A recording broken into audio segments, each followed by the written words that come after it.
Hello all, welcome back to Telugu explanation of Indian economy from Ramesh Singh edition. So line to line explanation ఇస్తున్నాము. Toppers tutorial మన channel పేరు. మీకు కనుక classes నచ్చినట్టయితే కూడా మీరు సబ్స్క్రైబ్ చేయండి ఖచ్చితంగా. సో నేను చేసే క్లాసెస్ అన్నీ కూడా మీకు వస్తాయి. మనం 4th చాప్టర్ వరకు కంప్లీట్ చేసుకున్నాము. సో ఇప్పుడు 13th చాప్టర్లో ఉన్నాము, ఇన్సూరెన్స్ ఇన్ ఇండియా. సో ఈ చాప్టర్ కూడా ఇంకొక 2-3 క్లాసెస్లో మనకి ఫినిష్ అప్ అయిపోతుంది. సో చేసిన క్లాసెస్ అన్నీ కూడా చూడండి, మీకు చాలా బాగా యూజ్ అవుతుంది. తెలుగులో ఎక్స్ప్లెయిన్ చేసాం కాబట్టి మన లాంగ్వేజ్లో మనకి ఈజీగా అర్థమవుతుంది. సో సబ్స్క్రైబ్ కూడా చేయండి. మీకు ఏదైనా డౌట్స్ ఉంటే కామెంట్ సెక్షన్లో పెట్టండి, లేకపోతే ఏదైనా చాప్టర్ ముందు కావాలి అని అనిపించినా కూడా మీరు కామెంట్ సెక్షన్లో పెడితే నేను ఆ చాప్టర్ ముందు చెప్పడానికి ట్రై చేస్తాను. So the challenge ahead. Since the opening up of the insurance sector, the number of participants in the insurance industry has gone up from 7 insurers.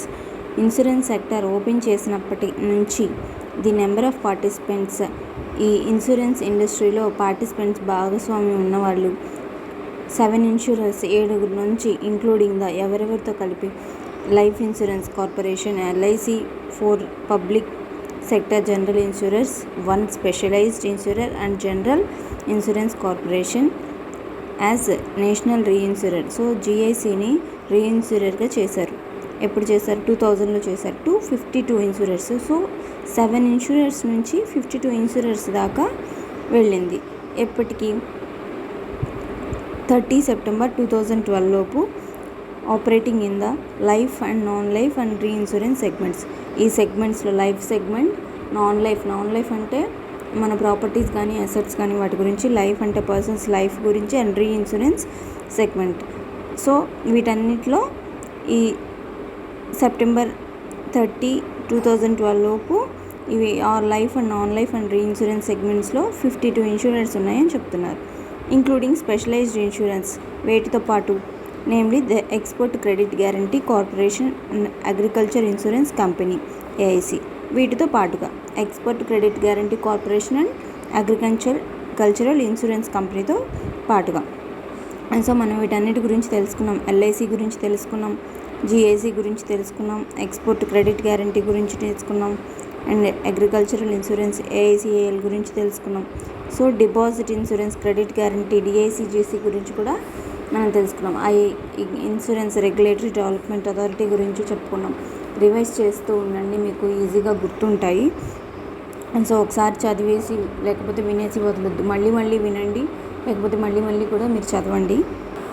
4 of the general insurance companies: Star Health and Alliance insurance company,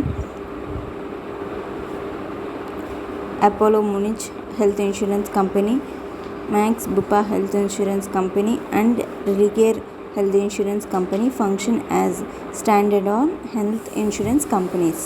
so ఈ 4 general insurance companies, ఒకటి Star Health Alliance insurance company, ఒకటి Apollo Munich health, ఇవన్నీ ఏంటంటే insurance కంపెనీలో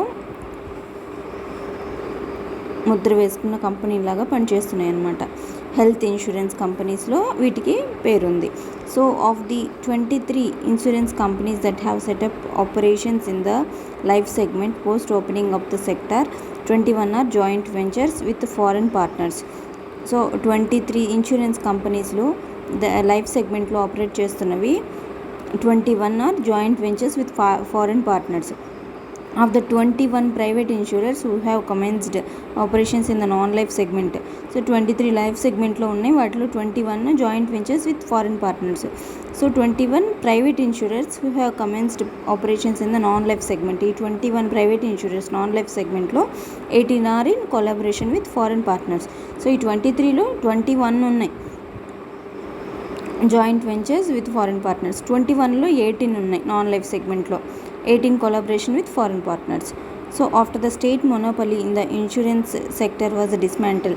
state monopoly అనేది అంటే state యొక్క ఆధిపత్యం అనేది పోయిన తర్వాత and private players entry allowed, private players అనేవాళ్ళు ఎంటర్ అయిన తర్వాత the IRDA has played a crucial role.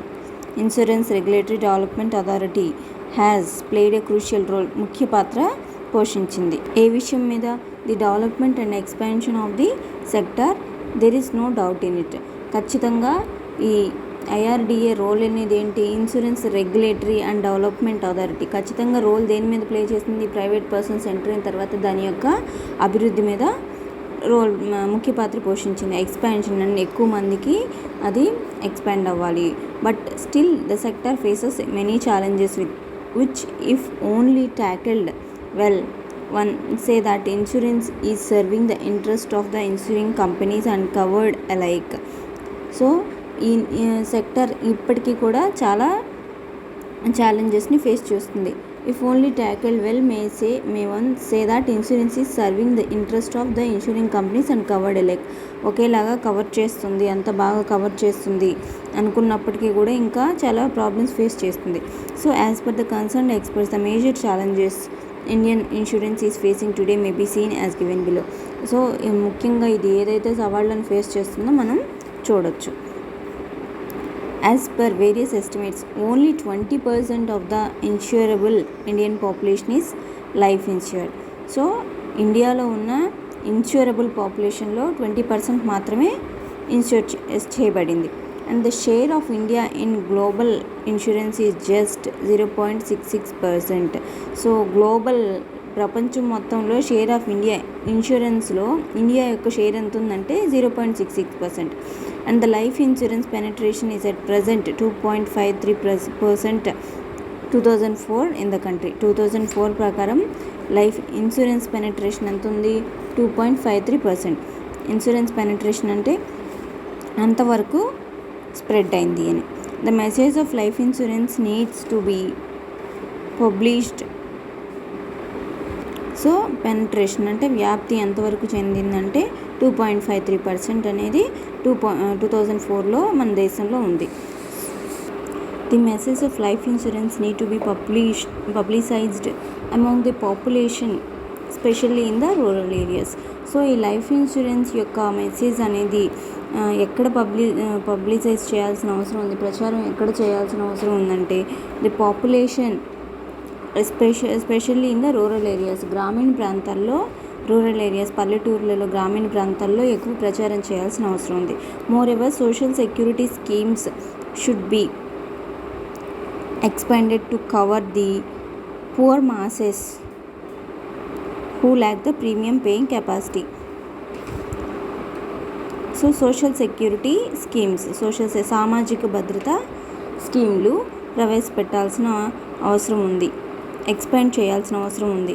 ఏ విధంగా వాటిని పెంచాలి, ఒక చోటు నుంచి అందరికి అందేలాగా, ఎక్కువ అందరికీ అందేలాగా చేయాలి. టు కవర్ ఎప్పుడు అందరికీ అందేటప్పుడు పువర్ మాసెస్, పువర్ పీపుల్ కూడా కవర్ అవుతుంది. ఎవరైతే ప్రీమియంకి పేయింగ్ కెపాసిటీ, ప్రీమియం పే చేసే కట్టే సామర్థ్యం లేని వాళ్ళకి కూడా అందేలాగా ఈ సోషల్ సెక్యూరిటీ స్కీమ్స్, సామాజిక భద్రత స్కీమ్స్ అందేలాగా చూడాలన్నమాట. కాబట్టి రూరల్ పీపుల్ కూడా ఈ మెసేజ్ అనేది, లైఫ్ ఇన్సూరెన్స్ మెసేజ్ అనేది చేరేలాగా చూడాలి. Experts suggest that health insurance could emerge among the most important factors.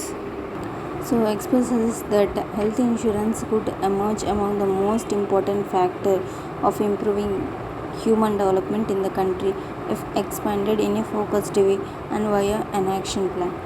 So experts ఏమంటున్నారంటే health insurance could emerge among most of the important factors. So health insurance అనేది చాలా important factor. ఎందుకు? Of improving. ఇది suggest చేస్తుంది, experts ఇలా చెప్తున్నారనమాట. Health insurance అనేది చాలా ఇంపార్టెంట్. ఎందుకంటే of improving human development in the country, మానవుల యొక్క అభివృద్ధిని అనేది కంట్రీలో డెవలప్ చేయడానికి ఈ ఆరోగ్య బీమా అనేది, హెల్త్ ఇన్సూరెన్స్ అనేది చాలా ఇంపార్టెంట్ అని చెప్తున్నారు. If expanded in a focused way. ఒకవేళ ఇంపార్టెంటే కానీ ఊరికి అలా హెల్త్ ఇన్సూరెన్స్ ఉందని చెప్పి అనుకొని మనం అది ఇంపార్టెంట్ అనుకోకూడదు డెవలప్మెంట్కి. అది ఒక ఫోకస్డ్ వేలో, ఒక ఫోకస్ పెట్టి దాని మీద ఒక ప్లాన్ పెట్టుకొని, దాన్ని అమలుపరిచే ప్లాన్ పెట్టుకొని దాన్ని కనుక మనం అలా చేసి దాన్ని స్ప్రెడ్ చేసి ఎక్స్పాండ్ చేసుకుంటే అప్పుడు మనకది డెవలప్మెంట్కి హెల్త్ ఇన్సూరెన్స్ అనేది చాలా ఇంపార్టెంట్ అవుతుంది. సో మనం ఒక యాక్షన్ ప్లాన్ అనేది పెట్టుకొని దాన్ని మనం ఫోకస్ చేసి దాని మీద దీన్ని ఇంప్రూవ్ చేయాలని ఫోకస్ చేసి ఇంప్రూవ్ చేసుకోవాలి. So it is estimated that around 15% of Indian population is covered under some form of prepayment on health care, which includes employees and beneficiaries covered under ESIS, CGHS, armed forces, central public organizations, railways, employer self-funded schemes, the PSUs and the pensions covered under health insurance.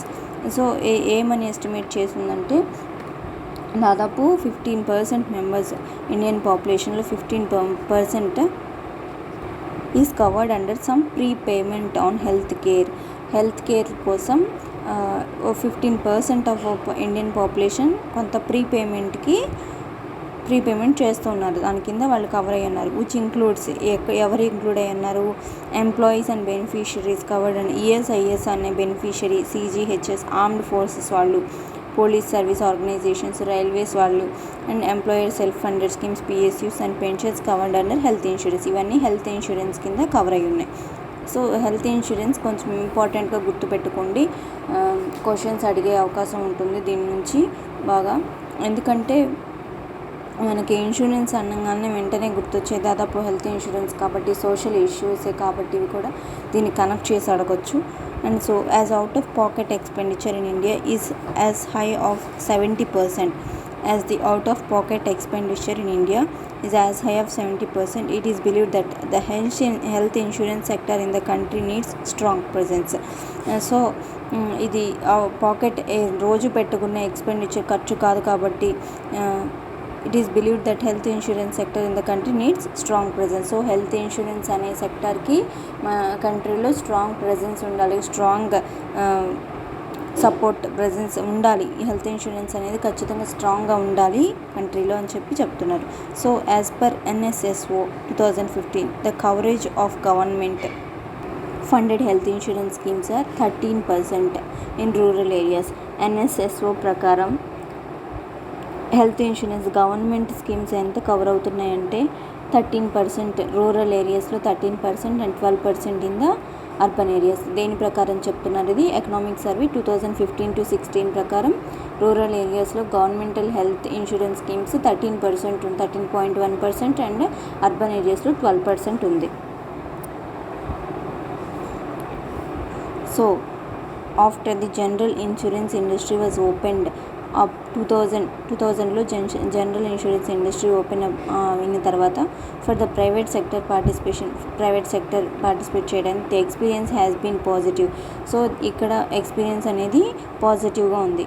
It's growth compares favourably with that of many other emerging markets and in the line with the global bench market 2 to 3 times the growth in the GDP. So compare చేసినప్పుడు its growth compares favourably GDP యొక్క గ్రోత్కి, global లెవెల్లో GDP యొక్క గ్రోత్కి compare చేసినప్పుడు దీని growth అనేది ఫేవరబుల్గా ఉంది. So as the economy is on a strong growth path, the capital expenditure planned across industries estimated to be over 9 lakh crore over the next 4 to 5 years. A better scope for the general insurance expansion is probable. సో దీనికోసం ఇంత amount అనేది 9 lakh అనేది over the next 4 to 5 years అనేది estimate చేశారు, అంచనా వేశారు. So better general insurance expansion అనేది చేయడానికి బెటర్ స్కోప్ అనేది ఉంది. So the growth in both commercial and personal lines of general insurance business reflects positive trends. వాణిజ్యపరంగాను personal lines of general insurance బిజినెస్లోను పాజిటివ్ ట్రెండ్స్ అనేవి మనకి మంచి ఫేవరబుల్ రియాక్షన్స్ అనేవి ఉన్నాయి. So over 70% of India's population lives in rural areas. India's పాపులేషన్లో 70% rural ఏరియాస్లో, గ్రామీణ ప్రాంతాల్లో నివసిస్తున్నారు. And along with organised financial services general insurance companies are also expanding in these sectors. వేటితో వీళ్ళు ఉంటున్నారంటే ఆర్గనైజ్డ్ ఫినాన్షియల్ సర్వీసెస్తో రూరల్ ఏరియాస్లో ఉంటున్నారు. So general insurance companies are also expanding. ఈ సెక్టర్స్లో జనరల్ ఇన్సూరెన్స్ కంపెనీస్ కూడా ఎక్స్పాండ్ అవుతున్నాయి. So people in their lives experience financial difficulties that can affect the entire family negativity. This is more true about the poor masses in India. So మామూలుగా ఆర్థిక ఇబ్బందులు చాలా ఉంటాయి, వాళ్ళు ఎక్స్పీరియన్స్ చేస్తూ ఉంటారు అందరం.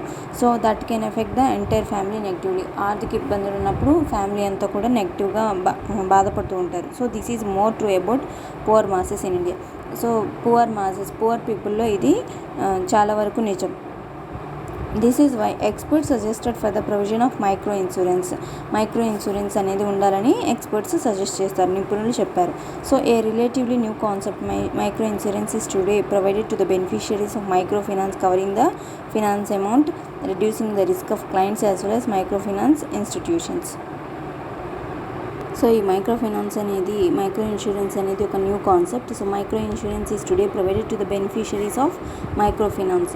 సో మైక్రో ఫైనాన్స్ నుంచి బెనిఫిట్ పొందుతున్న వాళ్ళకి ఈ మైక్రో ఇన్సూరెన్స్ అనేది పెట్టారు, కవరింగ్ ద ఫినాన్స్ అమౌంట్ని కవర్ చేయడానికి, reducing the risk of clients as well as micro finance institutions. ఈ మైక్రో ఇన్సూరెన్స్ ద్వారా ఏమవుతుందంటే మైక్రో ఫైనాన్స్ ఇన్స్టిట్యూషన్స్ వాళ్ళ రిస్క్ తగ్గిస్తుంది, వాళ్ళ ఖాతాదారుల యొక్క రిస్క్ తగ్గిస్తుంది.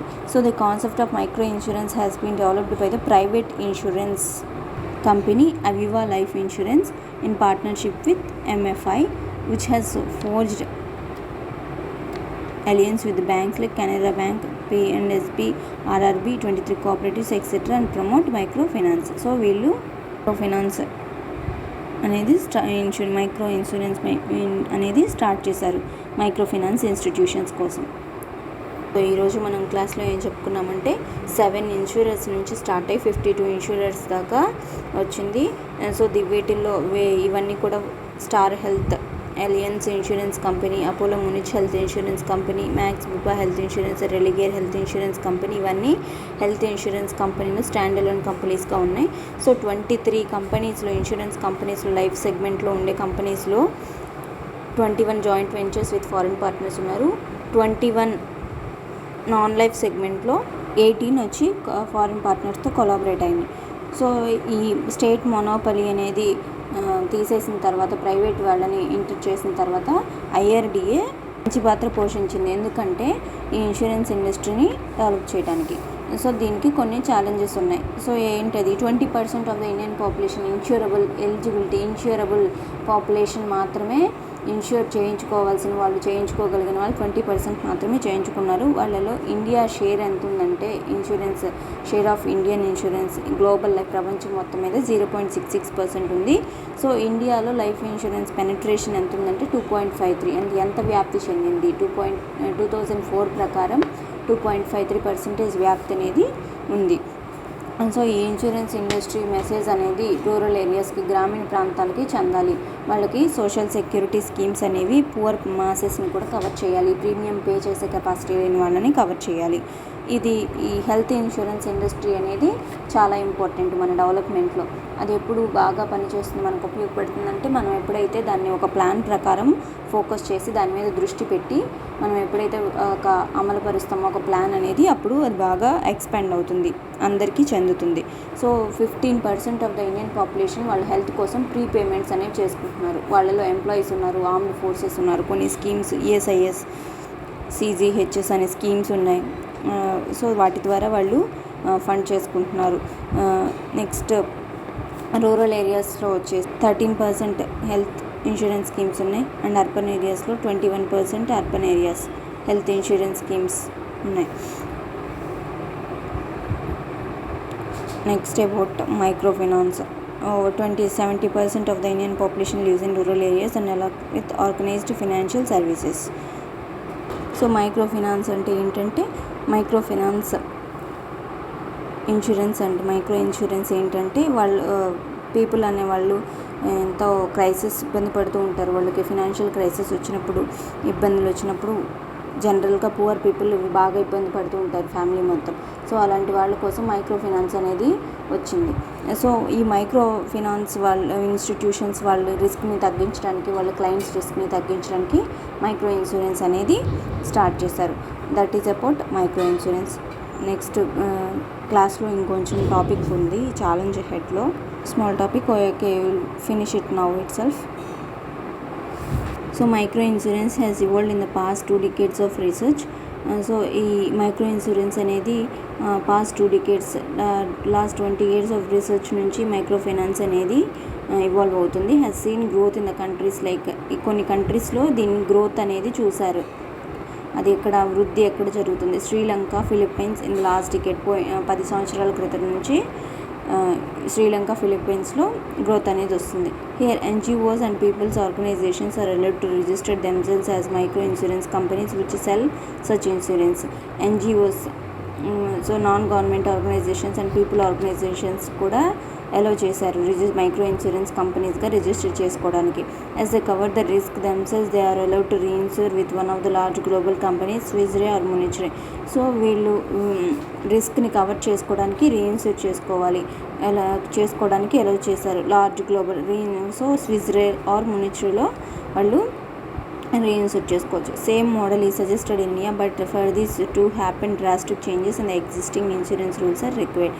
సో సేమ్ ఇండియా కూడా సేమ్ సజెస్ట్ చేశారు, but for this to happen ఇది జరగడానికి drastic changes in the existing insurance rules are required. చాలా మార్పులు అనేవి ప్రస్తుతం ఉన్న ఇన్సూరెన్స్ రూల్స్లో చాలా మార్పులు అనేవి జరగాలి అని ఇక్కడ ఉంది. So many of the experts believe that insurance industry should benefit the insurers, reinsurers as well as the insured. So చాలామంది నిపుణులను ఏం బిలీవ్ చేస్తారు, ఏం నమ్ముతారంటే ఇన్సూరెన్స్ ఇండస్ట్రీ అనేది ఇన్సూరర్స్ని, రీఇన్సూర్ చేసే వాళ్ళని, ఇన్సూర్ చేసుకునే వాళ్ళని అందరినీ బెనిఫిట్ చేయాలి. So the social purpose of the insurance sector is never prize worthy to be marginalized by the corporate interest, domestic or foreign. At least it does never taste good in India, which needs a strong social safety net. So ఇది సామాజిక భద్రత విషయంలో కూడా అంత బాగా పనిచేయట్లేదని చెప్పి ఇక్కడ రాశారు. So almost all of the private insurance companies in India have been demanding the government own insurance companies should be converted into private sector companies. So almost ఆ ప్రైవేట్ ఇన్సూరెన్స్ కంపెనీస్ అన్నీ కూడా ఇండియాని డిమాండ్ చేస్తున్నాయి ఏమని, the government own insurance companies should be converted to private sector companies. Government own companies అన్నీ కూడా private sector కంపెనీస్గా convert చేయాలని అడుగుతున్నారు. The reasons are logical as in comparison. So compare చేసి చూస్తే వాళ్ళ రీజన్స్ కూడా లాజికల్గానే ఉన్నాయి. The government own insurance companies, private companies are the always ready with high attractive and lucrative insurance schemes. So private companies ఎప్పుడూ రెడీగా ఉన్నాయి attractive insurance schemes, but they have not been able to attract the clients for them. కానీ వాళ్ళ క్లయింట్స్ని attract చేసుకోలేదు. Therefore the private insurance companies have been fetching huge operational losses due to lack of the decide level of expansion and the overhead expenditure. వాళ్ళు ఎంత మంచి schemes పెట్టినా కూడా వాళ్ళ వైపు అట్రాక్ట్ చేసుకోలేకపోతున్నారు. కాబట్టి ఈ ప్రైవేట్ ఇన్సూరెన్స్ కంపెనీస్ అన్నీ ఓవర్ హెడ్ ఎక్స్పెండిచర్ అనేది ఎక్కువైపోయి వాళ్ళు చాలా లాసెస్ అనేవి ఫేస్ చేస్తున్నారు. సో అందుకే వీళ్ళు ప్రైవేట్ ఓన్ కంపెనీస్గా చేయమని అంటున్నారు గవర్నమెంట్ కంపెనీస్ని కూడా. వాళ్ళ ప్రాబ్లం అదనమాట. So this is about the challenges ahead in the insurance industry. ఇక్కడ మనం ఎక్కువగా హెల్త్ ఇన్సూరెన్స్ గురించి చూసాము. Health insurance industries, stand alone industries ఏమున్నాయి, ఎంతమంది నాన్ లైఫ్ సెగ్మెంట్లో ఉన్నారు, ఎంతమంది లైఫ్ సెగ్మెంట్లో ఉన్నారు, వాళ్ళు ఎంతమంది ఫారెన్ జాయింట్ వెంచర్స్ ఉన్నారు, మైక్రో ఫినాన్స్ ఏంటో చూసాము.